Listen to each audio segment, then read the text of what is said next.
भाई बहन के अटूट प्रेम को समर्पित रक्षाबंधन का त्यौहार पूरे देश में धूमधाम से मनाया जाता है।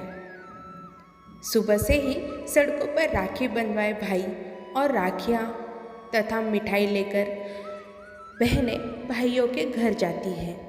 लेकिन क्या आप जानते हैं, इस त्यौहार की शुरुआत सगे भाई बहनों ने नहीं की थी। रक्षाबंधन कब शुरू हुआ इसे लेकर कोई तारीख तो स्पष्ट नहीं है, लेकिन माना जाता है कि इस पर्व की शुरुआत सतयुग में हुई थी। इस त्यौहार से संबंधित कई कथाएं पुराणों में मौजूद हैं। राजा बलि और लक्ष्मी माँ ने शुरू की भाई बहन की राखी। राजा बलि बहुत दानी राजा थे और भगवान विष्णु के अनन्य भक्त भी थे। एक बार उन्होंने यज्ञ का आयोजन किया। इसी दौरान उनकी परीक्षा लेने के लिए भगवान विष्णु वामन अवतार लेकर आ गए और दान में राजा बलि से 3 पग भूमि देने के लिए कहा। लेकिन उन्होंने 2 पग में ही पूरी पृथ्वी और आकाश नाप लिया। इस पर राजा बलि समझ गए कि भगवान उनकी परीक्षा ले रहे हैं। तीसरे पग के लिए उन्होंने भगवान का पग अपने सिर पर रखवा लिया। फिर उन्होंने भगवान से याचना की कि अब तो मेरा सब कुछ चला ही गया है, प्रभु आप मेरी विनती स्वीकार करें और मेरे साथ पाताल में चलकर रहें। भगवान ने भक्त की बात मान ली और वैकुंठ छोड़कर पाताल चले गए। उधर देवी लक्ष्मी परेशान हो गई। फिर उन्होंने लीला रची और गरीब महिला बनकर राजा बलि के सामने पहुंची और राजा बलि को राखी बांधी। बलि ने कहा कि मेरे पास तो आपको देने के लिए कुछ भी नहीं है। इस पर देवी लक्ष्मी अपने रूप में आ गई और बोली आपके पास तो साक्षात भगवान है, मुझे तो वही चाहिए, मैं उन्हें ही लेने आई हूँ।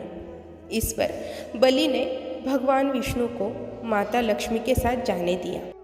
जाते समय भगवान विष्णु ने राजा बलि को वरदान दिया कि वह हर साल 4 महीने पाताल में निवास करेंगे और यह 4 महीना चातुर्मास के रूप में जाना जाता है, जो देवशयनी एकादशी से लेकर देव उठानी एकादशी तक होता है। द्रौपदी और कृष्ण का रक्षाबंधन। राखी से जुड़ी एक सुंदर घटना का उल्लेख महाभारत में मिलता है। सुंदर इसीलिए क्योंकि यह घटना दर्शाती है कि भाई बहन के स्नेह उनके लिए उनका सगा होना जरूरी नहीं है। कथा यह है कि जब युधिष्ठिर इंद्रप्रस्थ में राजसूय यज्ञ कर रहे थे, उस समय सभा में शिशुपाल भी मौजूद था। शिशुपाल ने भगवान श्री कृष्ण का अपमान किया तो श्री कृष्ण ने अपने सुदर्शन चक्र से उसका वध कर दिया। लौटते हुए सुदर्शन चक्र से भगवान की छोटी उंगली थोड़ी कट गई और रक्त की धारा बहने लगी। यह देख द्रौपदी आगे आई और उन्होंने अपनी साड़ी का पल्लू फाड़कर श्री कृष्ण की उंगली पर लपेट दिया। इस समय श्री कृष्ण ने द्रौपदी को वचन दिया कि वह एक एक धागे का ऋण चुकाएंगे। इसके बाद जब कौरवों ने द्रौपदी का चीर हरण करने का प्रयास किया तो श्री कृष्ण ने चीर बढ़ाकर द्रौपदी के चीर की लाज रखी। कहते हैं जिस दिन द्रौपदी ने श्री कृष्ण की कलाई में साड़ी का यह पल्लू बांधा था, वह श्रावण पूर्णिमा का ही दिन था। युधिष्ठिर ने अपने सैनिकों को बांधी राखी। राखी की एक अन्य कथा है कि पांडवों को महाभारत का युद्ध जिताने में रक्षा सूत्र का बड़ा योगदान था।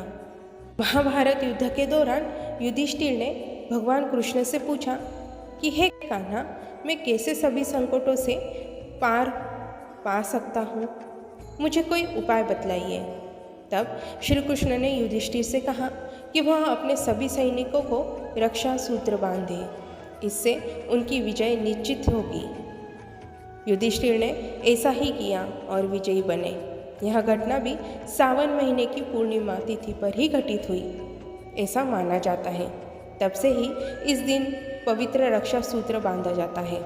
इसीलिए इस दिन राखी भी बांधी जाती है। सची ने इंद्रदेव को बांधी राखी। भविष्य पुराण में एक कथा है कि रुद्रासुर से युद्ध में देवराज इंद्र की रक्षा के लिए इंद्राणी सची ने अपने तपोबल से एक रक्षा सूत्र तैयार किया और श्रावण पूर्णिमा के दिन इंद्र की कलाई में बांध दिया। इस रक्षा सूत्र ने देवराज की रक्षा की और वह युद्ध में विजय हुए। यह घटना भी सतयुग में हुई थी, ऐसा माना जाता है। राखी की एक कहानी ऐसी भी। सिकंदर पूरे विश्व को फतह करने निकला और भारत आ पहुंचा।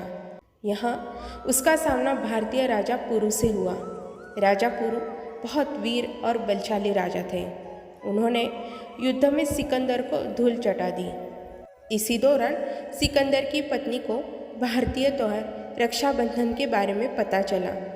तब उन्होंने अपने पति सिकंदर की जान बख्शने के लिए राजा पुरु को राखी भेजी। पुरु आश्चर्य में पड़ गए, लेकिन राखी के धागों का सम्मान करते हुए उन्होंने युद्ध के दौरान जब सिकंदर पर वार करने के लिए अपना हाथ उठाया तो राखी देखकर वह ठिठक गए और बाद में बंदी बना लिए गए। दूसरी ओर बंदी बने पुरु की कलाई में राखी को देखकर सिकंदर ने भी अपना बड़ा दिल दिखाया और पुरु को उनके राज्य में वापस कर दिया। तो दोस्तों, इस प्रकार आज हमने रक्षाबंधन की पौराणिक कथाओं को जाना और समझा। साथ में ही हमने राखी या रक्षा सूत्र के महत्व को भी समझा। तो दोस्तों, आपको यह जानकारी कैसे लगी? यदि आपको यह जानकारी पसंद आई हो तो इस चैनल को ज़रूर सब्सक्राइब करें और इस वीडियो को लाइक तथा शेयर ज़रूर करें। Thank you.